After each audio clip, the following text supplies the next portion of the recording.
ajaran makrifat yang dianggap sesat. Oke, Assalamualaikum warahmatullahi wabarakatuh. Dalam tradisi Islam, ajaran makrifat yang dianggap sesat biasanya adalah ajaran yang menyimpang dari prinsip-prinsip dasar tauhid atau keesaan Tuhan dan syariat atau hukum Islam. Berikut adalah beberapa contoh ajaran atau pemahaman makrifat yang bisa dianggap sesat. Yang pertama yaitu penyatuan diri dengan Tuhan secara literal atau hulu.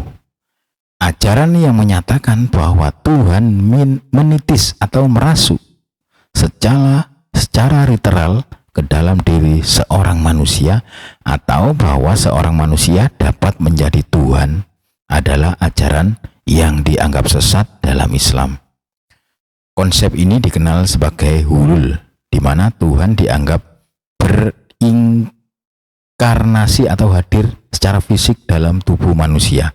Pandangan ini jelas bertentangan dengan tauhid yang menegaskan bahwa Tuhan adalah Maha Esa dan tidak dapat disamakan atau bersatu secara fisik dengan makhluk. Berikutnya adalah mendeklarasikan diri sebagai Tuhan atau Fir'aunisme.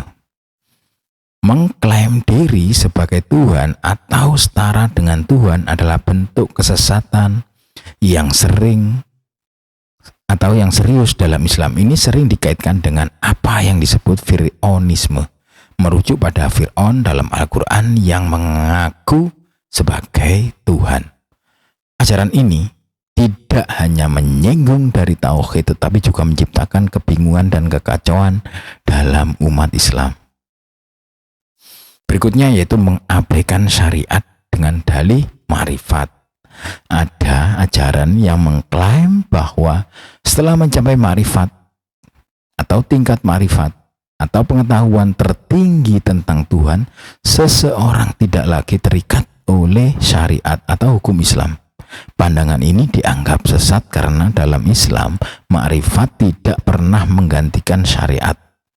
Sufi-sufi besar seperti Al-Ghazali, Jalaluddin Rumi selalu menekankan pentingnya mematuhi syariat sebagai dasar untuk mencapai makrifat.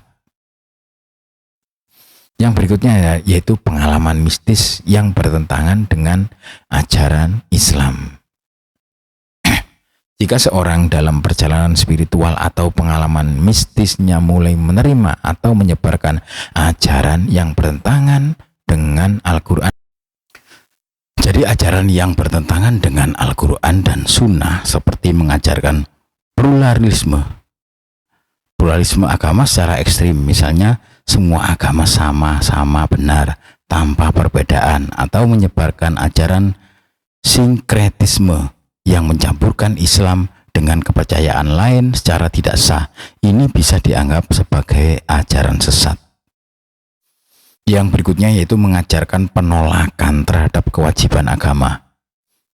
Ada juga ajaran yang menekankan bahwa setelah mencapai makrifat, seorang bisa meninggalkan kewajiban-kewajiban agama seperti sholat, puasa, zakat, dan haji.